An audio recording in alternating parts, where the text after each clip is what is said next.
Dans ce chapitre, nous allons nous occuper de la fonction exponentielle. Alors, au début, voyons à quoi ressemble la fonction exponentielle.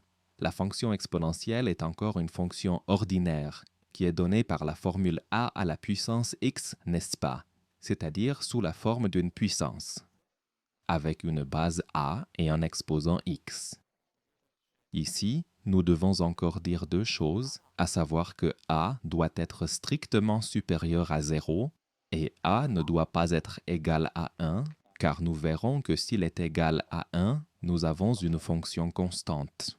Non, et dans ce cas, nous allons, ou plutôt pour la fonction exponentielle, distinguer deux types de ces fonctions exponentielles. À savoir, le premier type sera celui où a est supérieur à 0, c'est-à-dire cette base, j'ai dit plus grand que 1. Et le deuxième type sera lorsque a sera entre 0 et 1. C'est-à-dire, nous avons le type 1, car a est supérieur à 1, et le type 2, ou le deuxième groupe de fonctions exponentielles, quand a est entre 0 et 1. Eh bien, et puisque la fonction exponentielle, n'est-ce pas, n'est pas différente de toutes les autres fonctions, cela signifie que je peux y insérer un x et de l'autre côté, j'obtiendrai un y. Alors, faisons maintenant un tableau où nous montrerons à nouveau comment nous insérons x et obtenons y de l'autre côté. Donc, vous devez aussi essayer vous-même maintenant pour vous rappeler un peu comment calculer avec des puissances. Prenons maintenant la fonction f de x égale 2 puissance x. C'est donc une simple fonction exponentielle où la puissance est prescrite avec une base de 2 et nous changeons maintenant x. Autrement dit, nous insérons ces x et obtenons y. Commençons par le bas. Si nous mettons 2 au carré, nous obtenons 4. Si nous mettons 2 à la puissance 1, c'est simplement 1 fois 2, ce qui fait 2. Attention, 2 à la puissance 0, pour ne pas oublier, c'est 1. Ensuite, 2 à la puissance moins 1. 2 à la puissance moins 1, nous devons savoir que c'est 1 sur 2, n'est-ce pas? C'est-à-dire 1 demi. 2 à la puissance moins 2, c'est 1 sur 2 au carré ou 1 quart, c'est-à-dire 1 quart. Bon, et regardons maintenant ces points sur le graphique. Ouvrons Desmos. Ici, j'ai maintenant préparé cette fonction, n'est-ce pas? Nous avons une fonction exponentielle et nous regardons maintenant seulement les deux premières lignes. C'est-à-dire, nous avons f de x est a à la puissance de x et a est maintenant 2, n'est-ce pas? Et nous pouvons voir clairement quel graphique nous obtenons. Nous avons le point caractéristique 0, 1 où nous coupons l'axe II. Bon, ensuite je vais maintenant faire un autre tableau.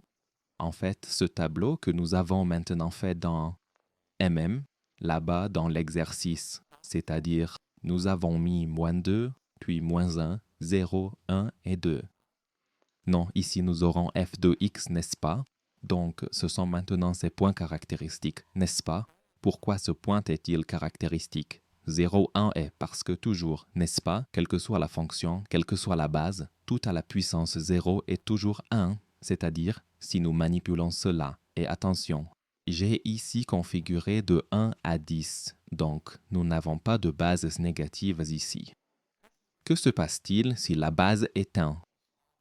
Ensuite, nous avons une fonction constante et en principe, nous définissons ensuite la fonction exponentielle comme celle où la base ne doit pas être 1. Non. Maintenant, regardons l'autre. Regardons une autre forme.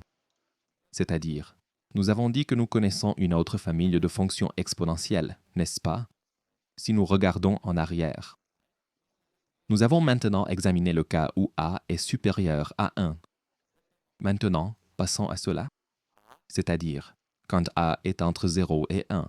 Par exemple, prenons la fonction 1 demi x. Cela signifie que la base est entre 0 et 1, 1 demi ou 0,5. Réglons cela. Donc, je règle sur 0,5 et la fonction ressemble à ceci, n'est-ce pas? Alors, quelle est maintenant la différence? Voilà, hein?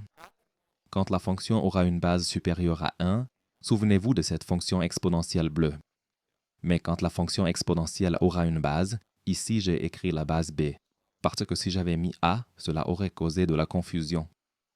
Si la base est entre 0 et 1, comme c'est réglé ici, vous pouvez voir. Et souvenez-vous de cette forme de fonction et maintenant am. Je vais appeler cette fonction g de x.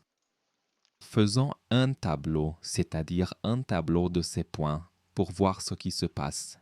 Je vais commencer par moins 2, moins 1, 0, 1 et 2. Je vais le lever un peu. Et ici, je veux juste avoir les points g de x. On voit, n'est-ce pas? Si nous insérons une valeur négative dans cette fonction, un demi à la puissance de x, alors nous obtenons 4, n'est-ce pas? Et si vous avez un peu oublié le calcul avec les puissances, c'est le moment de vous en souvenir. Parce que la fonction exponentielle, n'est-ce pas, ici sans connaissance des puissances, ça ne marche pas. Donc, nous devons nous en souvenir. Voilà, ce sont ces points caractéristiques. Encore une fois, n'importe quoi à la puissance 0. Encore une fois, nous voyons que c'est 1. Donc, il existe encore ce point caractéristique où nous coupons it. Non. Alors, nous pouvons maintenant jouer un peu avec les déplacements, n'est-ce pas?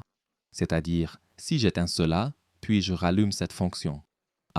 Donc, si nous avons un certain c à côté, n'est-ce pas? Si nous ajoutons c, la fonction montera et descendra, n'est-ce pas? Vous pouvez aussi jouer avec cela vous-même.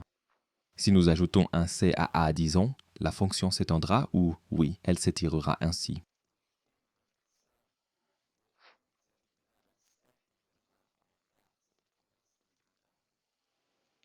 Cela change tout.